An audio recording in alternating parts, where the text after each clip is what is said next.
안녕하세요. 편안한 일상을 되살리는 이비한 한의원의 박소영 원장입니다. 비염으로 고생하시는 분들 많으시죠? 오늘은 코를 치료해서 이제 비염 안녕이 가능한 활비 치료 프로그램에 대해 소개해 드리려고 합니다. 대표적으로 비염, 축농증, 호비루, 코골이, 수면무호흡 환자분들이 계세요.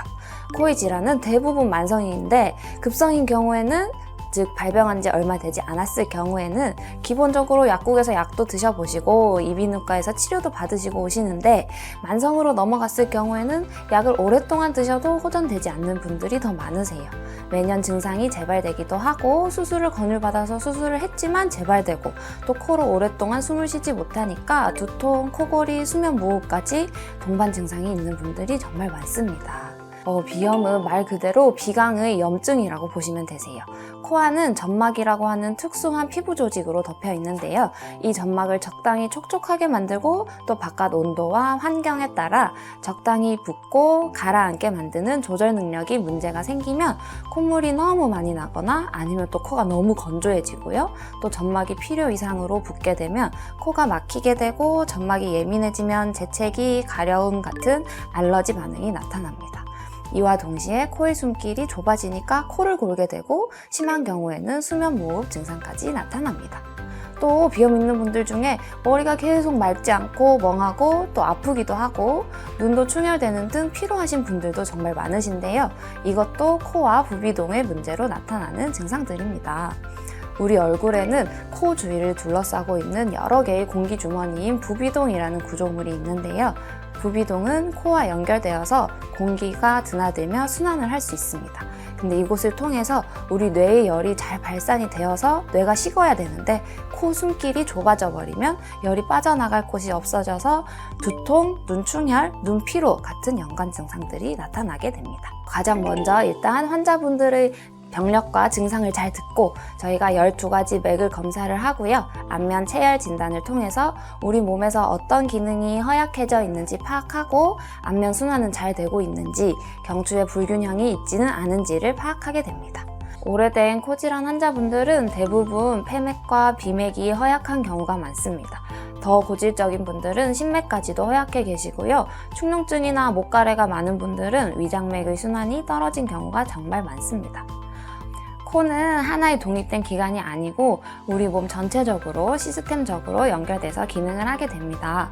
따라서 만성적으로 코를 병들게 만들었던 허약한 장부의 맥을 살리고 몸 전체의 회복력을 높여서 점막 면역을 회복하게 됩니다. 점막의 면역력을 높여줌과 동시에 직접적으로 점막을 재생시키는 치료가 동시에 진행되는데요. 바로 이비한 한의원의 비수술, 비강 확장술이라는 침, 약침, 석션의 형태가 복합된 시술 방법입니다. 우리 코 안에는 5가지 숨길이 있는데요. 보통 코에 침을 맞았다 라고 하시면 하비도만 맞고 오시는 경우가 많은데요. 이비한 한의원에서는 하비도, 중비도, 상비도, 연구개 그리고 마지막으로 상인두벽까지 총 5가지의 숨길에 직접 침을 놔서 점막의 붓기를 빼고 점막이 재생될 수 있도록 점막 재생 약침을 놓습니다. 이렇게 점막이 가라앉아서 공간이 생기면 석션 치료를 해서 스스로 풀어지지 않는 깊이 들어있는 놈을 또 빼줍니다. 마지막으로는 안면의 순환을 높여줄 수 있는 경추 교정 치료를 하게 됩니다. 안면에 나타나는 혈액신경 순환은 모두 목을 통해서 순환이 이루어지는데요. 경추가 틀어져 있거나 경추 횡돌기에 신경유착이 있다. 이러면 구조적으로 코가 건강할 수가 없습니다. 이런 부분에 문제가 있으면 유착 박리 도침을 하거나 경추 교정술을 통해서 경추를 먼저 바르게 하고 또 건강한 호흡의 틀을 만들어 드리게 됩니다. 치료 기간은 환자분들마다 몸 상태도 다르고 병이 얼마나 진행됐는지도 다르기 때문에 우선 검사를 하시고 상담을 하셔서 최종적으로 결정을 하는데요. 대부분 만성적이시기 때문에 최소 3개월부터 치료를 시작을 하고 비염을 수술을 하셔가지고 점막이 제거가 되어 있다던가 아니면 오랫동안 몸 기능이 떨어져 있는 경우는 6개월 또 길게는 1년까지도 치료가 진행됩니다. 저희가 매달 한약을 쓰고 또 12가지 장부의 맥을 재어보면 평균적으로 한 달에 한 2개 정도 맥이 호전 반응이 있기 때문에 치료 기간은 환자 맥 상태에 따라서 달라지겠죠. 또 비수술 비강 확장술은 최소 3개월 기간 동안 처음에는 일주일에 2번 오시고 또 나중에는 일주일에 1번 이렇게 해서 총 30번 정도 치료를 반복하시게 되는데요. 경추 교정이 같이 들어가는 경우는 20번을 연속적으로 치료받게 되십니다. 점막이 재생되고 또 점막이 면역이 올라오려면 시간이 걸리기 때문입니다. 비수술 비강 확장술은 비스테로이드, 비항생제 치료이기 때문에 이 자체가 염증을 가라앉혀주는 게 아니고 가라앉을 수 있게 우리 몸의 환경을 만들어주는 거기 때문에요.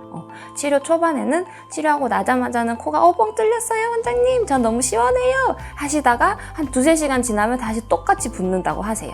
근데 처음에는 그렇게 한 2시간 가던 게 이제 반나절 가고 또 치료 좀 받다 보시면 하루는 지속돼요 하시다가 일주일 되시고 하면서 점점 코가 혼자서 시원하게 숨 쉬는 기간이 늘어나게 되면서 나중에는 저를 보지 않으셔도 스스로 숨을 쉴 수 있게 되실 겁니다. 제가 임상 현장에서 안면 질환을 집중적으로 치료하면서 깨달은 게 있다면 바로 코로 숨만 제대로 쉬어도 해결되는 병들이 정말 많다는 거예요. 이미 일상에 그런 비염 때문에 힘들어서 내원한 분들이 정말 많으시지만 저는 다시 저를 찾지 않으셔도 되도록 완전히 졸업시켜 드리고 싶어요. 지긋지긋한 비염으로 고생하시고 계시다면 이비한 한의원에 한번 내원해주세요. 점막, 기능, 구조 이렇게 병과 연관된 모든 것들을 정상화시켜서 최대한 나으실 수 있도록 최선을 다하겠습니다. 건강한 호흡은 건강의 근본입니다. 코로 숨쉬는 건강한 호흡, 시원하고 편안한 일상을 되찾으실 수 있도록 더욱 열심히 연구하고 진료하겠습니다. 다음 편에서 뵙겠습니다.